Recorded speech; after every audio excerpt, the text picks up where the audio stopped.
എല്ലാവർക്കും നമസ്കാരം. SP ഫോട്ടോക്കിൻ്റെ പുതിയൊരു വീഡിയോയിലോട്ട്. ഇന്നത്തെ മത്സരം നമ്മുടെ ലക്നോ വേഴ്സസ് മുംബൈ ഇന്ത്യൻസ് തമ്മിലുള്ള മത്സരത്തിൻ്റെ പ്രിവ്യൂസും പ്രഡിക്ഷൻസും ആണ് നമ്മൾ ഈ ഒരു വീഡിയോയിൽ മുഴുവൻ പറയാൻ പോകുന്നത്. വീഡിയോ ആദ്യമായിട്ടാണ് കാണുന്നതെങ്കിൽ തീർച്ചയായിട്ടും ചാനൽ സബ്സ്ക്രൈബ് ചെയ്യാൻ ശ്രമിക്കുക. അതുപോലെ തന്നെ ഇതുവരെ നമ്മുടെ ടെലിഗ്രാം ഗ്രൂപ്പിലോട്ട് കയറി ജോയിൻ ചെയ്തില്ലെങ്കിൽ തീർച്ചയായിട്ടും ഇങ്ങോട്ട് വരാൻ ശ്രമിക്കുക. കാരണം ഫൈനൽ ടീംസും കാര്യങ്ങളൊക്കെ ഷെയർ ചെയ്യാറുള്ളത് നമ്മുടെ ഈ ഒരു ഗ്രൂപ്പിൽ തന്നെ ആയിരിക്കും. ഫസ്റ്റായിട്ട് കയറി ജോയിൻ ചെയ്യുക. മാച്ചിലോട്ട് കിടക്കുന്ന മുന്നേ നമുക്ക് മാച്ചിൻ്റെ ഡീറ്റെയിൽസിലോട്ട് കിടക്കാം. മാച്ച് നമ്പർ 45 ആണ്. മത്സരം നടക്കുന്നത് നമ്മുടെ ഏപ്രിൽ 27-ാം തീയതി കൃത്യം 3:30 മത്സരം നടക്കുന്നത്. അതായത് നമ്മുടെ ബാംഗ്ലൂർ സ്റ്റേഡിയത്തിലാണ് മത്സരം നടക്കുന്നത്. മുംബൈ ഇന്ത്യൻസിൻ്റെ ഹോം ഗ്രൗണ്ടിലാണ് ഈ ഒരു മാച്ച് നടക്കുന്നത്. ഓക്കെ, അപ്പോൾ മുംബൈയുടെ ഹോം ഗ്രൗണ്ടാണ്. പിന്നെ മത്സരം നടക്കുന്നത് 3:30 ഇന്ന ദിവസം 2 മത്സരങ്ങളുണ്ട് കേട്ടോ. അപ്പോൾ എന്തായാലും ഒന്ന് പിടിക്കാം, നമുക്ക് ലോസൊക്കെ ഉണ്ടായി ഒന്ന് കവർ ചെയ്യാനായിട്ട് ശ്രമിക്കാം. പിച്ചിനെ പറ്റി പറയുകയാണെങ്കിൽ ഒബ്വിയസ്ലി ഇതൊരു ബാറ്റിംഗ് പിച്ചാണ്. അതുപോലെ തന്നെ വിത്ത് ബൗൺസ് എല്ലാ മത്സരങ്ങളും കൺസിസ്റ്റൻ്റ് ആയിട്ട് ബൗൺസ് വരാനുള്ള പോസിബിലിറ്റീസ് നല്ല രീതിക്കുണ്ട്, വരാറുണ്ട്. നല്ല വിക്കറ്റ്സും കിട്ടാറുണ്ട് ഫാസ്റ്റ് ബോളേഴ്സിന്. അതുപോലെ തന്നെ പേസ് ബോളേഴ്സിന് ഇവിടെ നല്ല ഇമ്പോർട്ടൻസ് ആണ് കേട്ടോ. അതുപോലെ തന്നെ നമ്മുടെ സ്പിന്നേഴ്സിന് നമ്മുടെ ഇവിടെ ഇമ്പോർട്ടൻസ് ഉണ്ട്. ഞാൻ പറയുകയാണെങ്കിൽ ഈ ഒരു ഗ്രൗണ്ട് പക്ക ഒരു ബാറ്റിംഗ് ഗ്രൗണ്ടാണ്. വിക്കറ്റ്സ് വരുന്നുണ്ടെങ്കിൽ തീർച്ചയായിട്ടും ഫാസ്റ്റ് ബോളേഴ്സിനും സ്പിന്നേഴ്സിനും ഈക്വൽ ആയിട്ടാണ് കിട്ടുക. പക്ഷെ എന്നാലും ഒരു പടി വിക്കറ്റ് കൂടുതൽ നമ്മുടെ ഫാസ്റ്റ് ബോളേഴ്സിന് തന്നെയായിരിക്കും. ടോട്ടൽ ഒരു 10 വിക്കറ്റ് വീണ് കഴിഞ്ഞാൽ ഒരു 6-7 വിക്കറ്റ് വരെ നമ്മുടെ ഫാസ്റ്റ് ബോളേഴ്സിനും 3 വിക്കറ്റ്സ് വരെ നമ്മുടെ സ്പിന്നേഴ്സിനുമാണ് ഇവിടെ കിട്ടാറുള്ളത്. ഓക്കെ, അപ്പോൾ പിച്ചിൻ്റെ കാര്യങ്ങൾ അങ്ങനെയാണ്. അപ്പോൾ അത്രേ പറയാനുള്ളൂ പിച്ചിനെ പറ്റി. ഗ്രൗണ്ടിനെ പറ്റി പറയുകയാണെങ്കിൽ നമ്മുടെ ഗ്രൗണ്ടാണെങ്കിൽ ഈ ഒരു ഗ്രൗണ്ടിൽ 122 മത്സരങ്ങൾ നടന്നിട്ടുണ്ട്. അതിൽ ഫസ്റ്റ് ബാറ്റിംഗ് വിൻ ചെയ്തത് 55 പ്രാവശ്യം, സെക്കൻഡ് ബാറ്റിംഗ് വിൻ ചെയ്തത് 67 പ്രാവശ്യമാണ്. 170 റൺസിന് എബോവാണ് ആവറേജ് സ്കോറായിട്ട് നമ്മളിവിടെ കണക്കാക്കുന്നത്. അതുപോലെ തന്നെ സ്കോർ എങ്ങനെയാണ് വരുന്നതെന്ന് വെച്ച് കഴിഞ്ഞാൽ 150 റൺസിന് താഴെ 28 പ്രാവശ്യം വന്നിട്ടുണ്ട്. 150, 169 ഇടയ്ക്ക് 28 പ്രാവശ്യം വന്നിട്ടുണ്ട്.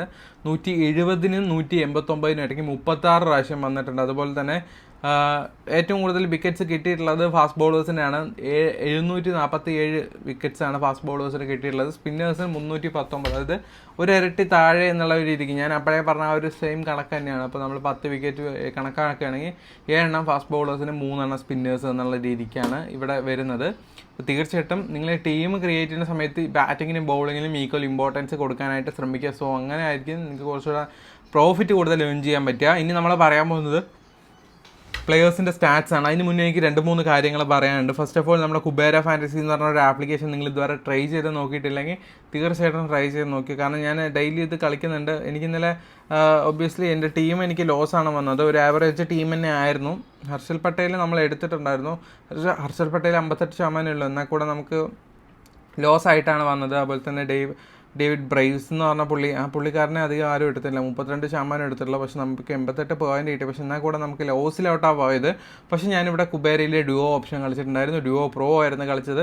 അത് ചുമ്മാ ഞാൻ ആകെ ഒരു 25, ഒരു 39, ഒരു 69, ഒരു 99 ആകെ ഈ 4 കളിച്ചിട്ടുള്ളൂ. ഈ 4 കളിച്ചിട്ടാണ് എനിക്ക് 763 രൂപ കിട്ടിയത്. കണ്ടില്ല, അത്രയും പ്രോഫിറ്റബിൾ ആണ് നമ്മുടെ ഈ ഒരു ആപ്ലിക്കേഷൻ. എന്തായാലും ട്രൈ ചെയ്ത് നോക്കുക. ഇതെങ്ങനെ കളിക്കാമെന്ന് ഞാൻ സിമ്പിളായിട്ട് പറഞ്ഞുതരാം. ഈ ഡ്യുവോ എന്നുള്ള ഓപ്ഷൻ എടുക്കുക. 5 പ്ലെയേഴ്സ് ഉണ്ടാവും. ഏറ്റവും കൂടുതൽ നന്നായി കളിക്കാൻ ചാൻസുള്ള ആരാണോ അവരെ പിക്ക് ചെയ്യുക. ഇപ്പോൾ നമുക്ക് ഇതിലൊരു 5 പ്ലെയേഴ്സ് ഉണ്ടല്ലോ, സുനിൽ നാരായണനെ പിക്ക് ചെയ്യുന്നത്. ഇപ്പോൾ നിങ്ങൾക്ക് ശ്രേയസ് അയ്യർ നന്നായി കളിക്കാൻ തോന്നുന്നു വെച്ചാൽ ശ്രേയസ് അയ്യറായിട്ട് മുന്നോട്ട് പോയി. ഇത്രയുള്ളൂ. അങ്ങനെ സിമ്പിളായിട്ട് നമുക്ക് ക്യാഷ് ചെയ്യാൻ പറ്റുന്ന കിട്ടിയിട്ടുള്ള ഓപ്ഷനാണ്. നമ്മൾ ഓപ്പോസിറ്റുള്ള ആളിനെക്കാളും കൂടുതൽ പോയിട്ട് നമ്മൾ ചൂസ് ചെയ്ത പ്ലെയർ എടുക്കണമെങ്കിൽ അത്രേ ഉള്ളൂ. സിമ്പിളായിട്ട് ഏൺ ചെയ്യാൻ പറ്റും. അതുപോലെ തന്നെ ഡ്യുവോ പ്രോ എന്ന് പറഞ്ഞ സംഭവം. ഈ ഡ്യുവോ പ്രോ എന്താണെന്ന് വെച്ച് കഴിഞ്ഞാൽ ഒരു 2 സെക്ഷൻസ് ആയിട്ടുണ്ട്, 2 സെറ്റ് ഓഫ് പ്ലെയേഴ്സ് ഉണ്ടാവും. ഇപ്പോൾ ഈ ഒരു ഫസ്റ്റ് പ്ലെയേഴ്സിൽ ഇപ്പോൾ നിങ്ങൾക്ക് നന്നായി കളിക്കാൻ ചാൻസ് സുനിൽ നരേനാണെങ്കിൽ സുനിൽ നരേനെ എടുക്കുക. അതുപോലെ തന്നെ ബൗളിങ്ങിലാണെങ്കിൽ ഇപ്പോൾ ഹർഷിത് റാണ ആണെങ്കിൽ റാണെ എടുക്കുക. അത് അത്രേ ഉള്ളൂ. നമ്മൾ ജോയിൻ ചെയ്തു. ഇങ്ങനെ സിമ്പിളായിട്ട് നിങ്ങൾക്ക് ക്യാഷ് ഏൺ ചെയ്യാൻ പറ്റുന്ന കിടിലൻ ഓപ്ഷനാണ് നമ്മുടെ ഈ ഒരു കുബേര ഫാൻറ്റസിയിലുള്ളത്. തീർച്ചയായും ട്രൈ ചെയ്ത് നോക്കുക. അതുപോലെ തന്നെ നമ്മുടെ ചോയ്സ് 11 ആപ്ലിക്കേഷൻ നിങ്ങൾ ട്രൈ ചെയ്യില്ലെങ്കിൽ ഇതും ട്രൈ ചെയ്യുക. ഇതിലും ഈ പറഞ്ഞ പോലെ തന്നെ ആ ഒരു കോപ്പ് ഓപ്ഷൻ കാര്യമുണ്ട്. ഈ 5 പ്ലെയേഴ്സ് തന്നെയാണ്. ആ ഒരു സംഭവമാണ്. ഇതൊക്കെ നമ്മളെ ഗ്രൂപ്പിൽ പ്രൊവൈഡ് ചെയ്യുന്നുണ്ട്. ആരെ പിക്ക് ചെയ്യണം, എങ്ങനെ പിക്ക് ചെയ്യണം എന്നൊക്കെ. അതുപോലെ തന്നെ നമ്മുടെ മൈ മാസ്റ്ററിലും ട്രൈ ചെയ്യില്ലെങ്കിൽ ഇതും ട്രൈ ചെയ്ത് നോക്കുക. കാരണം എന്താണെന്ന് വെച്ച് കഴിഞ്ഞാൽ ഇതിലും ഒരുപാട് ഫീച്ചേഴ്സും കാര്യങ്ങളൊക്കെ ഉണ്ട്. അതുപോലെ തന്നെ daily 1 lakh rupees free give. അതാണ് ഇതിൽ എനിക്ക് എടുത്ത് പറയാനുള്ളത്. ഇപ്പോൾ ഒരു നമ്മളെ മാച്ച് നോക്കുകയാണെന്ന സമയത്ത് ഇവിടെ അടിയിലോട്ട് പോയി കഴിഞ്ഞാൽ ഫ്രീ എന്ന് കാണാൻ പറ്റും. നമ്മളൊരു ടീം ഇട്ട് ജോയിൻ ചെയ്തത് അത്രേ ഉള്ളൂ. കാണിച്ചു തരാം. 1 രൂപ കൊടുക്കേണ്ട, ഫസ്റ്റ് വന്ന 20,000, സെക്കൻഡ് വന്ന 10,000, തേർഡ് വന്ന 5,000, അങ്ങനെയൊക്കെയാണ് ക്യാഷ് റേഞ്ച് പോകുന്നത്. സോ തീർച്ചയായിട്ടും ട്രൈ ചെയ്ത് നോക്കാം. നമ്മുടെ മൈ മാസ്റ്ററിലും അതുപോലെ തന്നെ XL11 തീർച്ചയായിട്ടും ട്രൈ ചെയ്ത് നോക്കേണ്ട മറ്റൊരു ആപ്ലിക്കേഷനാണ്. കാരണം അത്രയും പ്രോഫിറ്റബിൾ ആയിട്ടുള്ള ഒരു ആപ്പ് കൂടിയാണ് നമ്മുടെ ഈ ഒരു XL11 എന്ന് പറയുന്നത്. അതുപോലെ തന്നെ നമ്മുടെ വിഷൻ 11 ആയാലും എല്ലാം നല്ല നല്ല ആപ്ലിക്കേഷൻസ് ആണ്. ഇതിൻ്റെ എല്ലാ ലിങ്ക് നമ്മുടെ ഡിസ്ക്രിപ്ഷൻ ബോക്സിൽ കൊടുത്തിട്ടുണ്ട്. സോ തീർച്ചയായിട്ടും ഒന്ന് കയറി ഡൗൺലോഡ് ചെയ്ത് ട്രൈ ചെയ്യാനായിട്ട് ശ്രമിക്കുക. ബാക്ക് ടു പ്രിവ്യൂലോട്ട് വരുന്ന സമയത്ത് ആദ്യം തന്നെ നമ്മൾ മുംബൈ ഇന്ത്യൻസ് പ്ലെയേഴ്സിൻ്റെ സ്റ്റാറ്റ്സാണ് പറയാൻ പോകുന്നത്. രോഹിത് ശർമ്മയെ പറ്റിയാണ് പറയുന്നത്. ലാസ്റ്റ് മത്സരം അദ്ദേഹം 70 റൺസ്, അതിന് മുന്നത്തെ മത്സരം 76, നല്ല ഫോമിലോട്ട് വന്നുകൊണ്ടിരിക്കുകയാണ്. ഈ ഒരു ഗ്രൗണ്ടിൽ എസ്പെഷ്യലി അദ്ദേഹം 82 ഇന്നിങ്സ് കളിച്ചിട്ട് 2,365 റൺസ് എടുത്തിട്ടുണ്ട്. അതുപോലെ തന്നെ അഗെയിൻസ്റ്റ് LST ആയിട്ടും അദ്ദേഹം 6 ഇന്നിങ്സ് കളിച്ച് 165 റൺസ് എടുത്തിട്ടുണ്ട്. ബെസ്റ്റ് സ്കോർ എന്ന് പറഞ്ഞാൽ 69 അഗെയിൻസ്റ്റ് LST ആയിട്ട്. അതുപോലെ തന്നെ റിക്കിൾട്ടനെ പറ്റി പറയുന്ന സമയത്തും ലാസ്റ്റ് മത്സരങ്ങളൊക്കെ കുറച്ച് ബോറാണ്, പക്ഷെ എന്നാൽ കൂടെ തീർച്ചയായിട്ടും നിങ്ങളുടെ ഡ്രീം ടീമിലോട്ട് വരുന്നൊരു പ്ലെയർ തന്നെ ആയിരിക്കും. വാങ്കഡയിൽ 4 ഇന്നിങ്സ് കളിച്ച് 134 റൺസ് അദ്ദേഹം എടുത്തിട്ടുണ്ട്. അഗെയിൻസ്റ്റ് LST ആയിട്ടും അദ്ദേഹം 1 ഇന്നിങ്സ് കളിച്ച് 10 റൺസ് എടുക്കാൻ സാധിച്ചിട്ടുള്ളൂ. വിൽ ജാക്സിനെ പറ്റി പറയുന്ന സമയത്ത് ഈ ഒരു ഗ്രൗണ്ടിൽ 4 മത്സരം കളിച്ച് 3 വിക്കറ്റ് 82 റൺസുമാണ് അദ്ദേഹം എടുത്തിട്ടുള്ളത്. അഗെയിൻസ്റ്റ് LST ആയിട്ട് 1 മത്സരം കളിച്ച് 5 റൺസ് എടുക്കാൻ പറ്റുള്ളൂ. അതുപോലെ തന്നെ സൂര്യകുമാർ യാദവ് നല്ലൊരു കിടിലൻ പെർഫോമൻസ് ആണ് ലാസ്റ്റ് എല്ലാ മത്സരങ്ങളും. ഈ ഒരു ഗ്രൗണ്ടിലാണ് എസ്പെഷ്യലി അദ്ദേഹം 36 ഇന്നിങ്സ് കളിച്ചിട്ട് 1,232 റൺസ് അദ്ദേഹം സ്കോർ ചെയ്തിട്ടുണ്ട്. അതുപോലെ തന്നെ അഗെയിൻസ്റ്റ് LST ആയിട്ടും അദ്ദേഹം 7 ഇന്നിങ്സ് കളിച്ചിട്ട് 161 റൺസ് എടുത്തിട്ടുണ്ട്. ബെസ്റ്റ് റൺസ് എന്ന് പറഞ്ഞാൽ അഗെയിൻസ്റ്റ് LST ആയിട്ട് അദ്ദേഹത്തിൻ്റെ 67. തിലക് വർമ്മയെ പറ്റി പറയുമ്പോഴും അദ്ദേഹവും നല്ലൊരു കിടിലൻ പ്ലെയറാണ്. ഈ ഒരു ഗ്രൗണ്ടിൽ 16 ഇന്നിങ്സ് കളിച്ചിട്ട് 388 റൺസ് അദ്ദേഹം സ്കോർ ചെയ്യുന്നുണ്ട്. അഗെയിൻസ്റ്റ് LST ആയിട്ട് 5 ഇന്നിങ്സ് കളിച്ച് 122 റൺസ് കൊടുത്തിട്ടുണ്ട്. അതിൽ ബെസ്റ്റ് സ്കോർ എന്ന് പറഞ്ഞാൽ 38 റൺസാണ്. അതുപോലെ തന്നെ ഹർദിക് പാണ്ഡ്യയെ പറ്റി പറയുന്ന സമയത്ത് ലാസ്റ്റ് മത്സരം 1 വിക്കറ്റ് എടുത്തിട്ടുണ്ടായിരുന്നു. ഈ ഒരു ഗ്രൗണ്ടിൽ 41 ഇന്നിങ്സ് കളിച്ചിട്ട് 35 വിക്കറ്റും അതുപോലെ തന്നെ 761 റൺസും അദ്ദേഹം എടുത്തിട്ടുണ്ട്. അഗെയിൻസ്റ്റ് LST ആയിട്ട് 7 മത്സരം കളിച്ച് 7 വിക്കറ്റും അതുപോലെ തന്നെ 169 റൺസുമാണ് അദ്ദേഹം സ്കോർ ചെയ്തിട്ടുള്ളത്.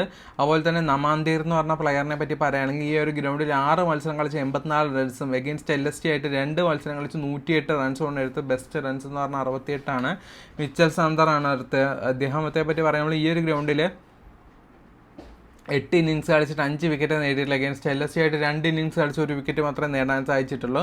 ദീപക് ചഹാറിനെ പറ്റി പറയുമ്പോൾ ലാസ്റ്റ് മത്സരം നല്ല പെർഫോമൻസ് ആയിരുന്നു. ഈ ഒരു ഗ്രൗണ്ടിൽ 14 ഇന്നിങ്സ് കളിച്ച് 14 വിക്കറ്റ് മാത്രമേ നേടിയിട്ടുള്ളൂ. അഗെയിൻസ്റ്റ് LST ആയിട്ട് 5 മത്സരം കളിച്ച് 1 വിക്കറ്റ് നേടിയിട്ടില്ല. ജാസ്പ്രീത് ബൂംറയെ പറ്റി പറയുമ്പോഴും അദ്ദേഹം നല്ല ഫോമിലാണ്. കഴിഞ്ഞൊരു മത്സരം 1 വിക്കറ്റ് എടുത്തു, പക്ഷേ അതിന് മുന്നത്തെ മത്സരങ്ങളൊക്കെ മിനിമം 1 വിക്കറ്റ് അദ്ദേഹത്തിൻ്റെ ഭാഗത്ത് നമുക്ക് പ്രതീക്ഷിക്കാം. ഈ ഒരു ഗ്രൗണ്ടിലാണെങ്കിൽ 44 ഇന്നിങ്സ് കളിച്ച് 52 വിക്കറ്റ് നേടിയിട്ടുണ്ട്. അഗെയിൻസ്റ്റ് LST ആയിട്ട് അദ്ദേഹം 1 വിക്കറ്റ് നേടിയിട്ടുണ്ട് 3 ഇന്നിങ്സ് കളിച്ചിട്ട്.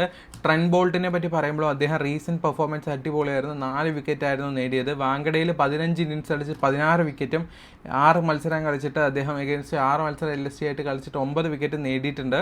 ഓക്കെ, നല്ല കൺസിസ്റ്റൻ്റ് ആയിട്ടുള്ള ഒരു പ്ലെയറാണ് ട്രെന്റ് ബോൾട്ട്. കരൺ ശർമ്മയെ പറ്റി പറയുമ്പോഴും അദ്ദേഹം 8 ഇന്നിങ്സ് ഒരു ഗ്രൗണ്ടിൽ കളിച്ച് 9 വിക്കറ്റ് നേടിയിട്ടുണ്ട്. അഗെയിൻസ്റ്റ് LST ആയിട്ടും 2 മത്സരം കളിച്ച് 3 വിക്കറ്റാണ് നേടിയിട്ടുള്ളത്. അശ്വാനി കുമാർ അദ്ദേഹത്തെ പറ്റി പറയുകയാണെങ്കിൽ ഈ ഒരു ഗ്രൗണ്ടിൽ 2 മത്സരം കളിച്ച് 5 വിക്കറ്റ് നേടിയിട്ടുണ്ട്. അഗെയിൻസ്റ്റ് LST ആയിട്ട് 1 മത്സരം കളിച്ച് 1 വിക്കറ്റ് മാത്രമേ നേടാൻ സാധിച്ചിട്ടുള്ളൂ.